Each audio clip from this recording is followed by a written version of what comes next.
صلی اللہ علیہ وسلم۔ ایک دفعہ انگلی کے اشارے سے ابو لہب نے کہا تھا نبی پاک کو آپ کا ہاتھ ٹوٹ جائے، اللہ نے فرمایا تبت یدا ابی لہب و تب، تو کہتا ہے میرے نبی کا ہاتھ ٹوٹ جائے تیرے دونوں ٹوٹ جائیں گے۔ اور سنو ابو لہب کا حال کیا ہو۔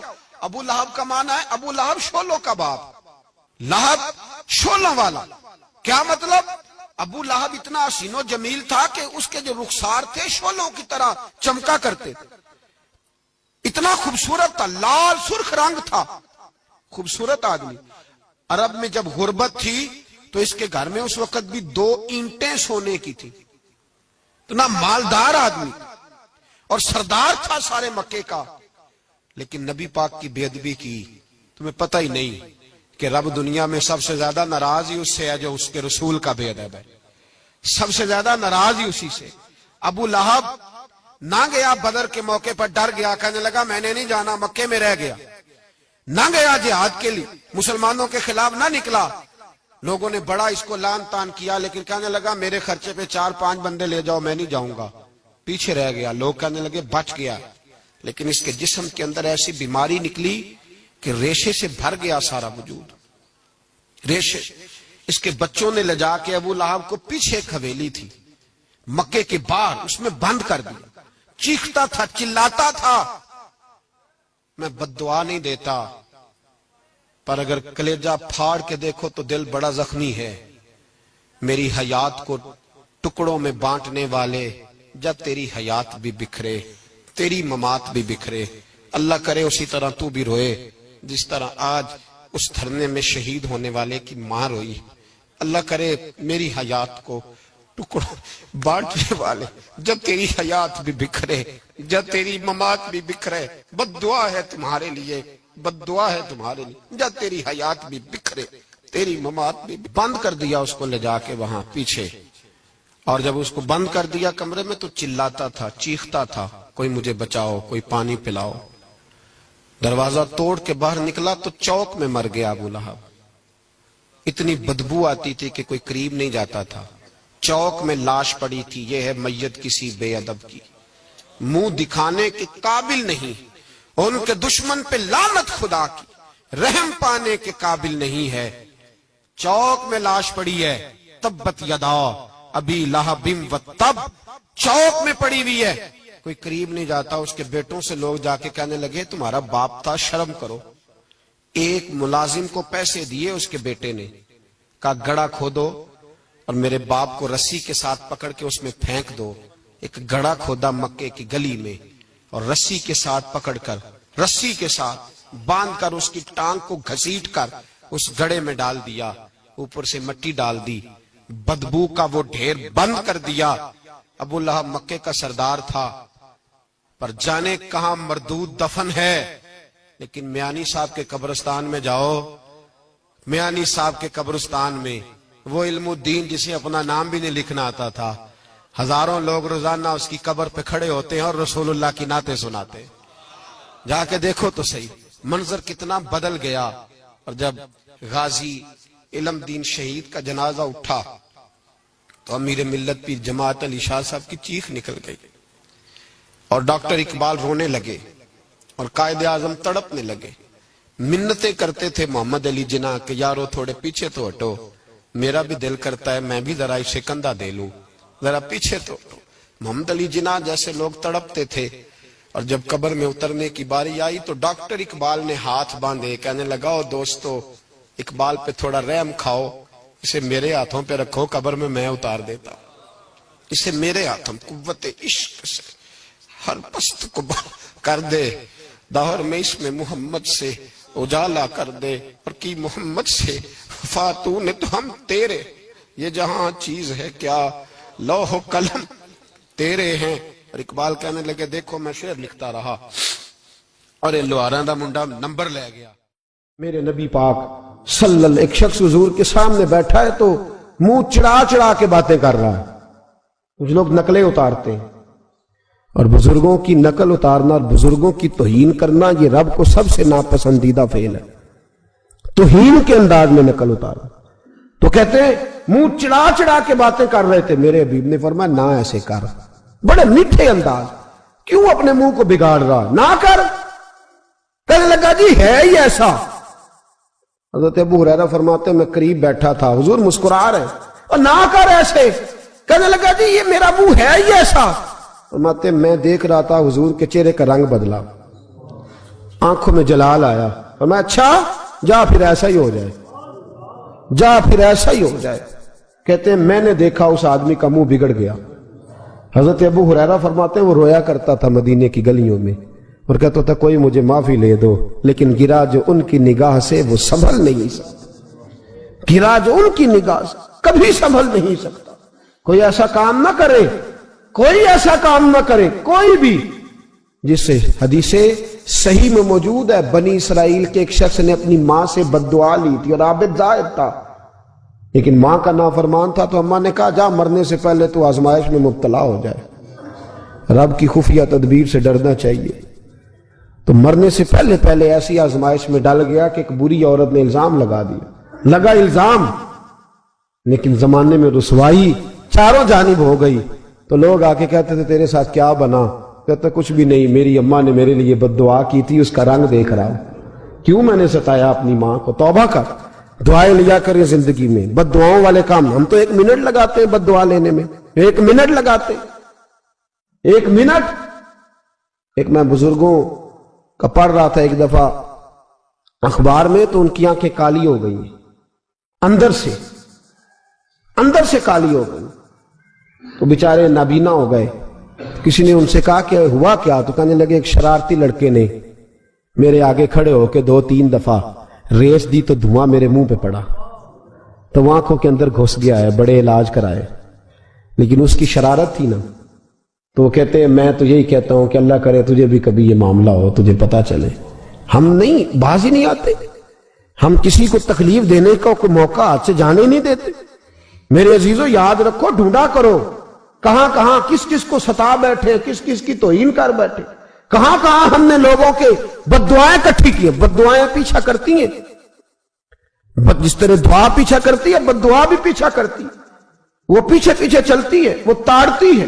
عتبہ نے میرے رسول پاک صلی اللہ علیہ وسلم کی بے ادبی کی. حضور علیہ الصلوۃ والسلام کے چہرہ انور پر اس نے معاذ اللہ ثم معاذ اللہ تھوکنے کی ناپاک جسارت کی. میرے حبیب نے دعا فرمائی, یا اللہ اللہم سلط علیہ کلب, اللہ اس پر درندہ مسلط کر دے. ابو لہب کا بیٹا تھا, رات کو جب سوتا تھا تو ابو لہب 2-4 بندوں کو معاوضہ دے کے کھڑا کرتا تھا کہ نیزے لے کے کھڑے ہو جاؤ, میرے بیٹے کے قریب کوئی نہ آئے. توجہ ہے آپ کی, نیزے لے کے کھڑے ہو جاؤ. لوگ کہتے تو انہیں نبی بھی نہیں مانتا اور بات ہر ایک مانتا ہے, پیغمبر بھی نہیں مانتا. تو ان کے جملے, کہنے لگا میں مانوں نہ مانوں بات الگ ہے, لیکن میرا تجربہ ہے جو اس کے منہ سے نکل جاتا ہے وہ ہو جاتا ہے, جو ان کی زبان اطہر سے نکل جاتا ہے وہ. ایک سفر پہ جا رہے تھے, قیام کرنا تھا, سونا تھا, 4 پہیاں لگی چاروں جانب.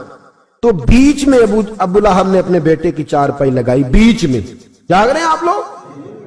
ارد گرد دوسرے لوگ سوئے, بیچ میں. اور لوگ کہنے لگے تو پاگل ہو گیا ہے, اگر کوئی شیر آئے گا تو باقیوں کو نہیں کاٹے گا, صرف اس کو کاٹے گا. کہنے لگا بد دعا تو اس کے لیے ہوئی ہے, دعائے ضرر تو اس کو ملی ہے, اسی پہ مسلط ہوگا.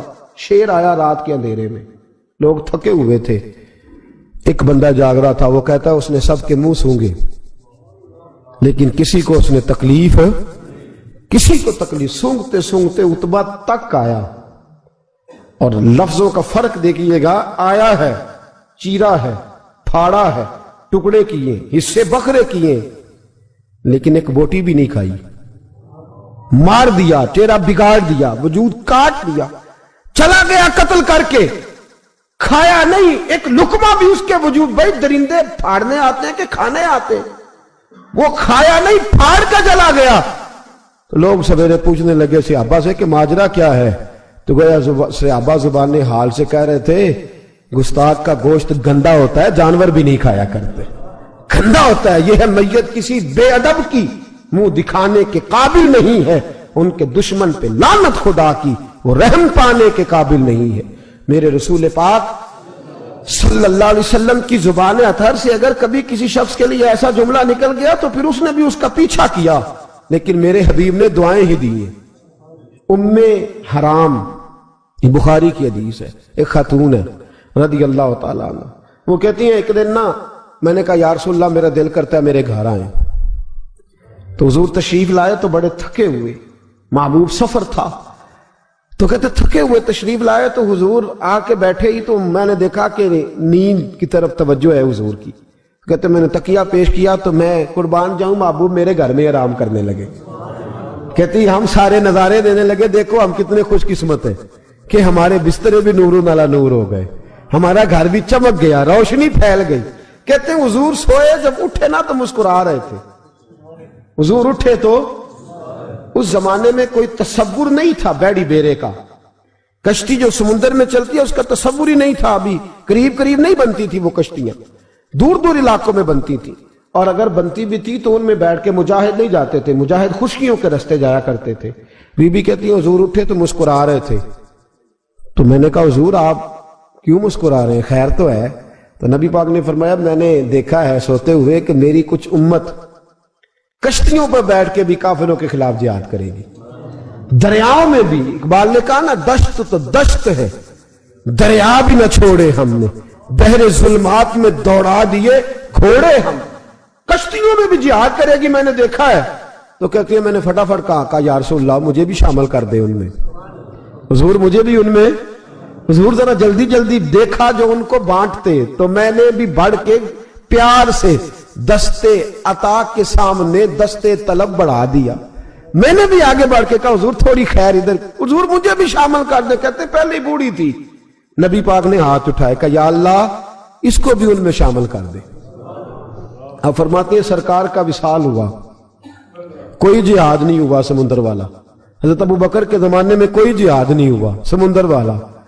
مجھے لوگ کہتے تو نے مرنا کب ہے، میں نے کہا جب تک کشتی والا جہاد نہیں ہو جاتا، جب تک کشتی والا، جو دن کو کہہ دیا دن ہے تو دن نکل آیا، جو شب کو کہہ دیا شب ہے تو رات ہو کے رہی، خدا نے ان کی زبان کو وہ اختیار دیا، جو نکلی منہ سے ان کے وہ بات ہو کے رہی۔ فرمایا جب تک کشتی والا جہاد نہیں ہوتا میں نے مرنا۔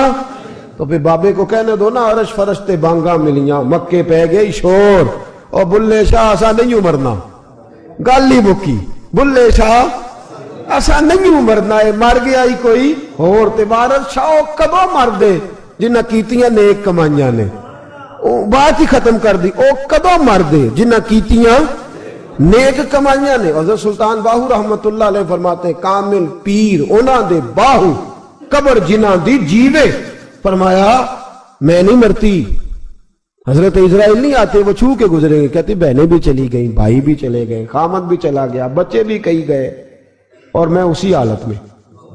حضرت ابو بکر صدیق کا وصال ہوا، حضرت عمر کا وصال ہوا، حضرت عثمان کا، گن رہے ہیں آپ لوگ، حضرت ابو بکر کے 2.25 سال، حضرت سیدنا عمر فاروق کے کم و بیش 10 سال، حضرت عثمان غنی کے تقریباً 11.5 سال، کتنا عرصہ ہو گیا؟ کہتی ہیں کوئی، پھر حضرت علی کے 4.5 سال۔ بی بی کہتی ہے میں تر و تازہ تندرست لوگ پہ تھے، بی بی تیرے ساتھ والے سارے چلے گئے، تو کب جائے گی؟ تو میں کہتی ساڑھے نبی دی زبان، ساڑھے واسطے قرآن، میں کیسے جاؤں، ابھی جہاد ہی نہیں ہوا۔ کہتے ہیں خلفائے راشدین نے پردہ کیا، حضرت امیر معاویہ کا دور آیا، اور حضرت امیر معاویہ نے قسطنطنیہ کے لیے جب مجاہد بھیجے تو سمندر کا رستہ تھا، کہتی ہیں جب سواریاں جانے لگی تو کہنے لگے کچھ بیویوں کی بھی ضرورت ہے کھانا پکانے کے لیے، کہتی ہے میں ہاتھ بھی کھڑا کرتی رہی، درود بھی پڑھتی رہی، اور محمد کی صداقت پر شکر بھی ادا کرتی رہی۔ کہتے ہیں میں نے ہاتھ کھڑا کیا تو مجھے کچھ لوگ کہنے لگے بی بی تو سلیکٹ ہو جائے گی، تو بوڑھی ہے۔ تو کہتی ہے میں نے کہا سلیکٹ ہو کیا جاؤں گی، مجھے جانے والے سلیکٹ کر کے گئے ہیں، مجھے سلیکٹ کیا گیا ہے، جنہوں نے ظاہری پردہ کیا ہے نا سلیکٹ، مجھے حضور نے دعا کر دی تھی تو نبی پاک کی دعا۔ فرماتی ہیں میں کشتی میں بھی بیٹھی، جہاد بھی کیا، اور جس دن وہ جہاد ختم ہوا حضرت ام حرام کا وصال ہو گیا، تو لوگوں سے پوچھتے بی بی چلی گئی، کہنے لگے ہاں مصطفیٰ کا کیا ہوا وعدہ جو پورا ہو گیا ہے، میرے محبوب نے جس کو دعا دے دی